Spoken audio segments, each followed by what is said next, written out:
So I've got to give a shout out to Nerve Gorilla and his channel. And thank you, Nerve Gorilla, for inspiring me to do this video here. And it's Monday. Welcome back to this thing we call the Cultural Confederacy.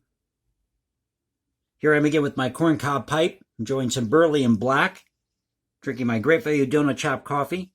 Got some sparrows outside my window.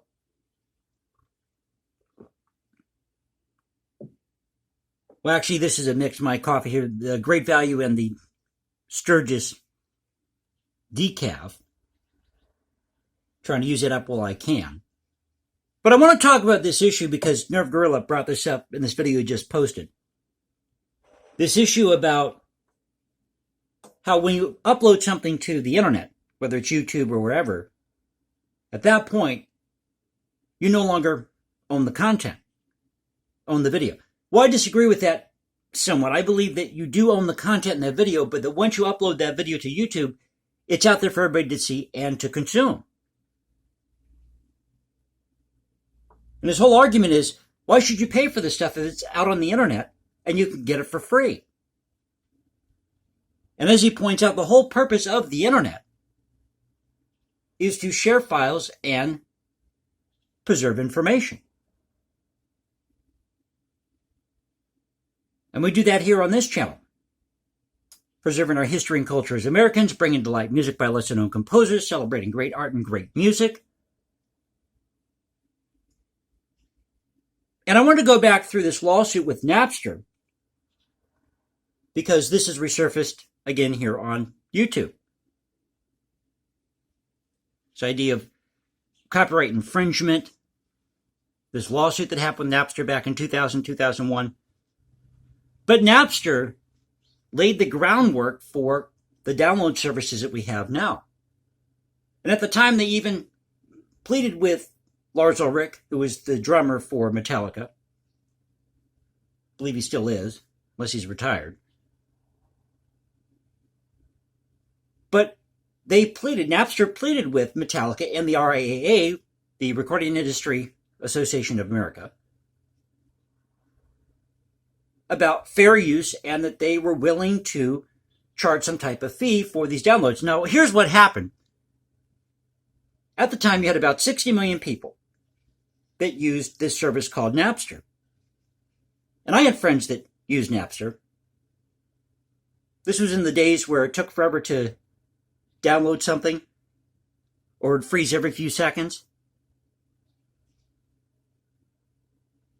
But Napster had leaked this song, or somebody had leaked to Napster the song I Disappear, which Metallica hadn't even released yet. And that was supposed to be a song featured in a film, I believe, part of the Mission Impossible series. So they went after Napster, sued him. And in 2013, Lars Ulrich gave an interview. And I've got a quote here from, let me go through my notes, because I had to write down some notes from what happened with Napster. I remember that lawsuit. I just couldn't remember all the details, so I decided to do some research for the video. And he's quoted as saying this, quote, "It wasn't about money, but control. It should be our choice. If we want to give our stuff away, we'll give our stuff away. They made this, talking about Napster, they made this about money, or the money argument, way louder than it should be, and they were very smart, but 13 years later, it was what it was. I'm proud of the fact that we stood up for what we believe in, or what we believed in at the time, of having control over our content." And I agree with that. You create whatever the piece of music is, or art, let's say it's a novel, maybe a video. Yes, you should have control over the content because you created it. But as Nerve Gorilla pointed out, once you upload that to the internet, where everybody can see it, they have free access to it. And I think that the reason why, one of the main reasons, I wrote a whole bunch of these down, but I think one of the main reasons why the recording industry failed, why it's dying now, is because they refuse to embrace this new technology of digital downloads when this technology first became available. And charging people $20 for a CD is insane. Absolutely insane when you can go to YouTube or wherever or pay for the download for what, 99 cents for a particular song? And how many of you have purchased an album where it's got that one or two songs on it you like and the rest of the album's crap? So that's one of the reasons why the recording industry failed. The refusal to embrace this technology, digital downloadable technology, when it became available, and also by not continuing to produce formats like vinyl. It was back in 99 or 2000, or they're just phasing that out. Not continuing to produce vinyl or reel-to-reel tapes or even audio cassette tapes. Just a few years ago, this was the big craze. Getting back into listening to your Walkman. And now there's a market for audio tapes.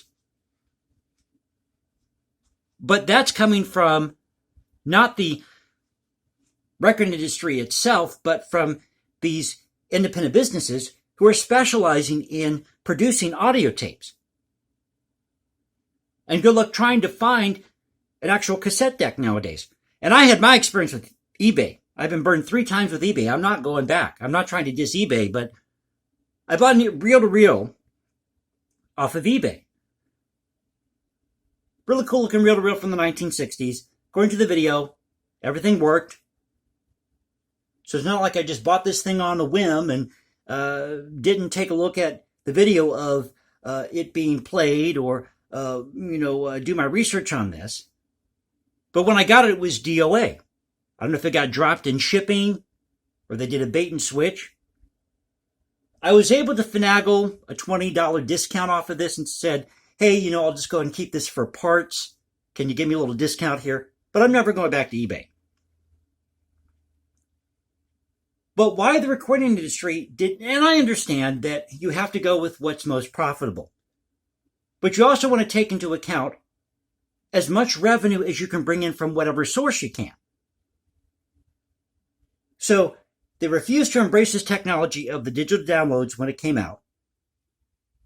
They weren't producing any more vinyl, audio cassettes, reel-to-reel tapes, tape decks, turntables. And you'd have to special order turntables at that time. And now you can get them a dime a dozen, I guess, because there's this new interest or this revival in vinyl, in analog.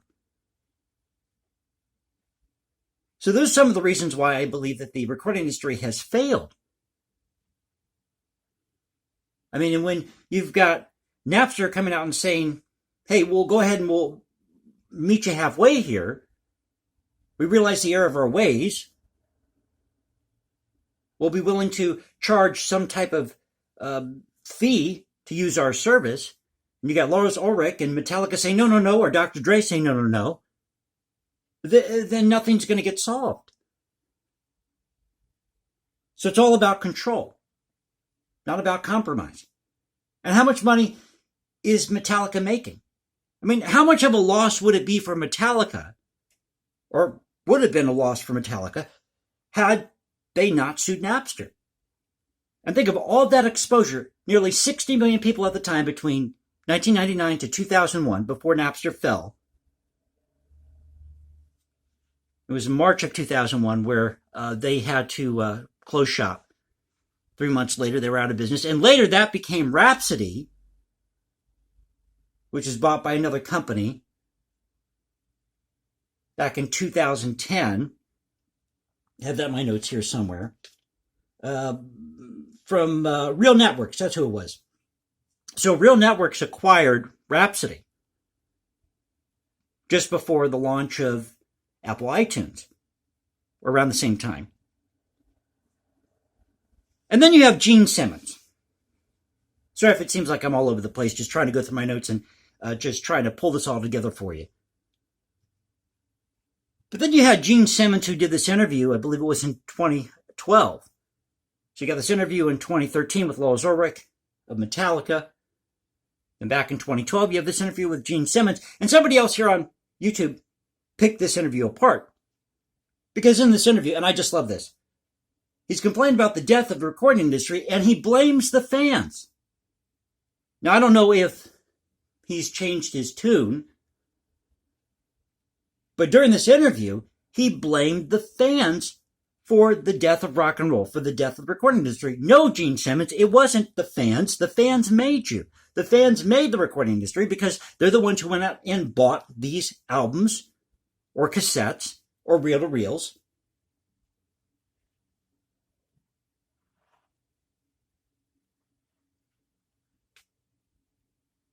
But coming full circle here, once you put a video out on the internet, it's out there for everybody to see. And there's got to be a compromise somewhere where everybody can benefit. Everybody, and I talked about this before, everybody should have a piece of the pie. And the more exposure you get, the better off you are. Now, each band is different. Some bands may not be comfortable with, having their stuff out there on the internet, and I can understand that. But it's more exposure for you.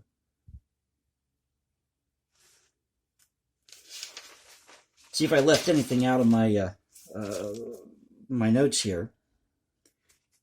So the other reason that I believe that the radio industry or the record industry, radio and record industry have failed is using this antiquated format of top 40 radio. We saw this with Clear Channel. So what they try to do is tweak top 40 radio, that format, and look at things more in terms of units. And what they were doing, because back in 1996, the FCC deregulated the airwaves, what they were doing is buying up all these radio stations. They were clouding the market, basically cornering the market, and having control of all these radio stations. And they would have people go in these auditoriums and listen to samples, 30-second samples of these songs. Well, who selected the songs? Asking these people, did you like it? Did you hate it? And I did a video about this a while back.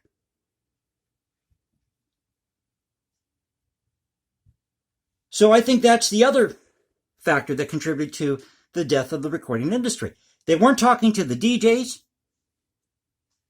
They were relying on radio consultants, these bean counters. The recording industry was. They weren't talking to the fans. They weren't putting out more product of these lesser-known pieces of music, which is the case that I'm dealing with now with this CD by this composer named Eberwein. His Symphony No. 3, really cool piece. Last name Eberwein. And I'm still waiting for when Amazon is going to have this delivered. They just love it. They take your money. They say they got the CD available. They had a few left in stock, so I ordered one of them. Now I'm sitting here waiting for this thing to be delivered. After going to Amazon and ordering this, it's showing that it was available. So you're not producing enough product of these lesser-known pieces of music. And I got a funny story to tell you real quickly here. Somebody posted an album here on YouTube that I bought when I was a teenager. Vivaldi. All-time 7 favorite concertos.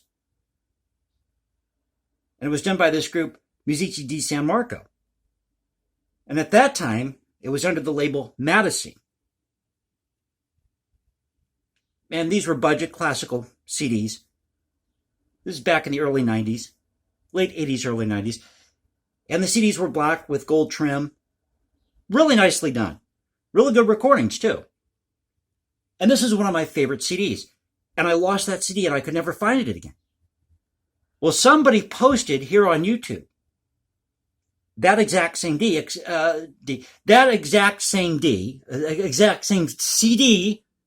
get it out, Cultural Confederacy. Can you tell I'm trying to do this in a hurry? I'm pressed for time here. So they posted the exact same CD, which had been re-recorded or reproduced on a different label, Point Classics. But it's the exact same recording. So hopefully I'll get my hands on that pretty soon and have that in my collection. But nobody's going to know that that CD exists if somebody didn't take the time to upload it to YouTube. See, that's more exposure for that group, for Musici di San Marco. So people can be made aware of that. I'm into different types of music. Classical and jazz are my favorite. Classical will always be my favorite. That's just me. But I also like Jamiroquai. I'll go as far as somebody like Wide Mouth Mason. I've said that before. I think Jimi Hendrix was very talented. So I'm not looking at music through blinders here. I've been exposed to a lot of different influences in my life, artistically. But for me, I just love really great, awesome classical music. Not the stuff you hear on NPR. To hell with NPR. So I thought I'd come here and do this video for you today. Thanks again to Nerve Gorilla. Got to give a shout out to him and his channel. But I just wanted to share with you my thoughts on why I think the recording industry has failed. And when Gene Simmons is pulling out a Visa card that's got the Kiss name on it, complaining about how the recording industry is dying, yet he's making all this money off of this contract with Visa to have his band's name on a Visa card, you gotta just laugh at this stuff. Blaming the fans and saying that hip-hop artists are the new rock stars, throwing money at the screen, flipping you off, flaunting what they've got. Now hip-hop's becoming, like rock and roll, becoming a parody of itself. So if you liked the video, you know what to do. This is the Culture Confederacy saying peace out, stay safe everybody, God bless this great country, and I'll catch you next time.